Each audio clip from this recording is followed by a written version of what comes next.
سورہ توبہ کے شروع میں بسم اللہ الرحمن الرحیم نہیں ہے. اس کی وجہ کیا ہے؟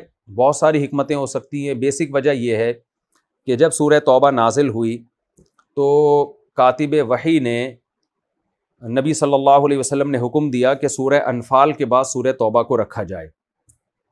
کاتب وحی کو یہ بات معلوم نہیں تھی کہ یہ سورہ توبہ سورہ انفال ہی کا حصہ ہے یا کوئی نئی صورت ہے.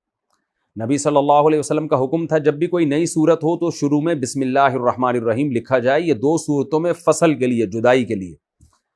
اب کاتب وحی کے بعد کو یہ بات معلوم نہیں تھی، اس وقت کنفیوز تھے وہ کہ ہم سورہ توبہ سورہ انفال کا حصہ ہے یا نئی صورت ہے. تو انہوں نے ایسے ہی جمع کر دی مصحف عثمانی میں، پھر ایسے ہی آ گئی.